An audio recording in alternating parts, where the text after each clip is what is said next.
Wendy and I, married for 5 years, seemed to have a good life. We met through friends 7 years ago, dated for 2, and tied the knot just after I finished law school.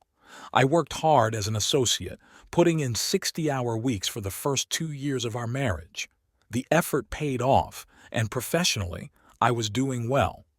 Wendy, originally a teacher, quit her job to pursue her master's in education and is now in a doctoral program while working part-time.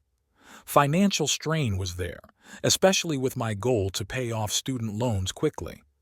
But we managed. Recently, though, things took an unexpected turn.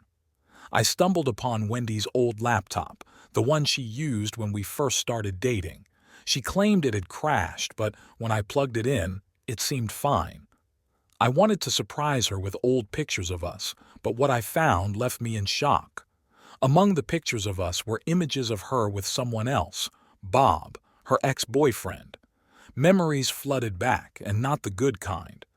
What struck me the most was her wearing a locket I had given her as a birthday present during our second year of dating. In pictures with Bob, cuddling and kissing, she was wearing that locket. It felt like a punch in the gut.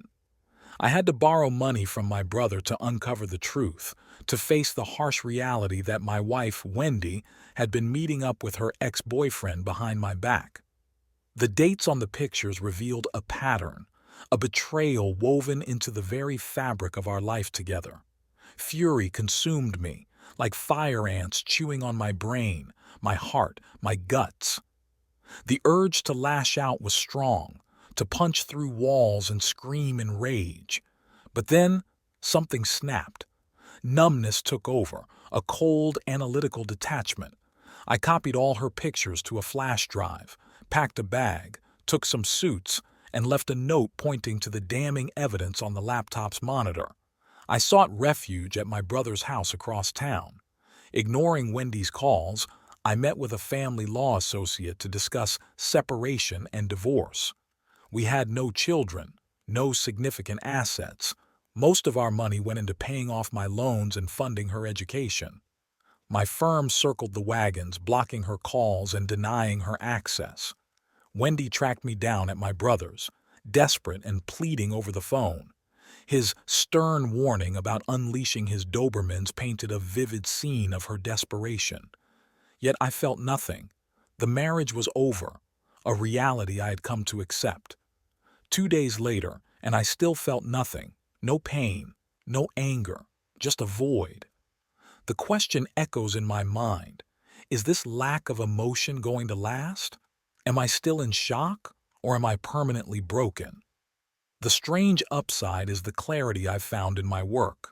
My cases seem to have never been clearer, providing an odd contrast to the emotional fog surrounding my personal life. In the midst of this, I'm seriously considering individual counseling. It seems like a necessary step to help me process the whirlwind of emotions and confusion that comes with discovering betrayal in a marriage. Gail, the associate at my firm handling my case, has been a pillar of support. She reviewed the pictures on the flash drive and found evidence of Wendy's betrayal. Surprisingly, the news didn't evoke pain or anger in me. Instead, there was a strange elation. When I asked Gail about this unusual reaction, she explained it as a sense of validation for the choices I've made since leaving.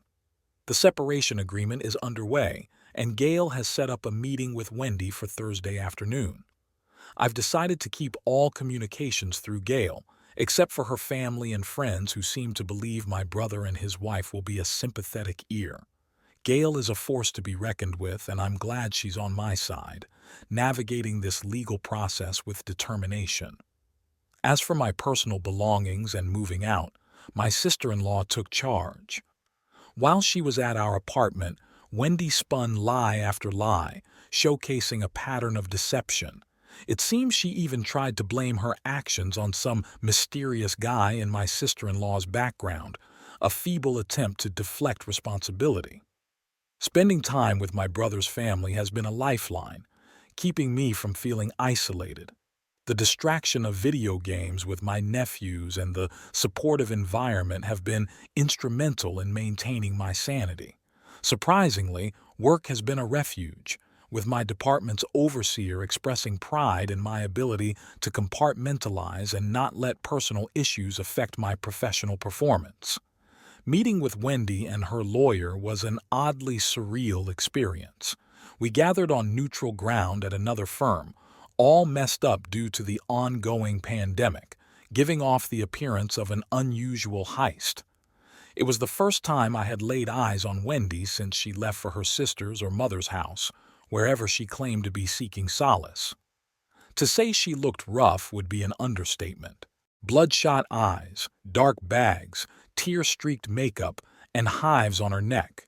I observed her with a blank expression, feeling nothing. More on that later.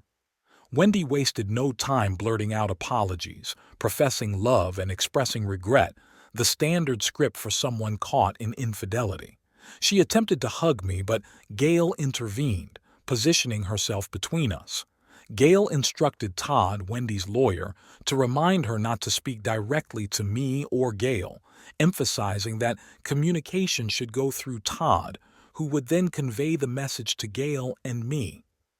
I followed Gail's advice to stay silent and maintain a neutral expression, expecting my initial anger to resurface, but the numbness persisted, creating an almost out-of-body experience. Todd broached the topic of reconciliation, but Gail promptly shut it down, emphasizing that our purpose was to review the separation agreement. Wendy protested, shouting about our 5-year marriage and the perceived unfairness of ending it over a mistake. Gail reminded Todd of the communication protocol, and after a whispered exchange, Wendy regained some composure. Gail and Todd delved into the details of the separation agreement, with Todd attempting to nitpick, perhaps to justify his fee. However, Gail adeptly countered every argument until Todd conceded that the agreement met the legal fairness requirements. Wendy, still insisting it was all a mistake, faced the reality of her actions as Gail circled her engagement ring in every picture from the flash drive, emphasizing the indisputable evidence. As discussions progressed, timelines for the settlement agreement and other matters were addressed. My silent indifference seemed to weigh on Wendy, prompting her to spontaneously declare, without any prompting, that she never cheated during the marriage. Gail's assertiveness cut through the tension in the meeting. She demanded Wendy's cell phone, challenging her to prove her claim of fidelity during the marriage. Wendy clutched the device tightly, hesitant to relinquish it. Todd whispered something to her, likely pointing out the contradiction in her statements. I couldn't help but smile underneath my mask at the unfolding drama, though I maintained my silence. In a strange way, I felt a twinge of empathy for Todd, having been in his shoes before.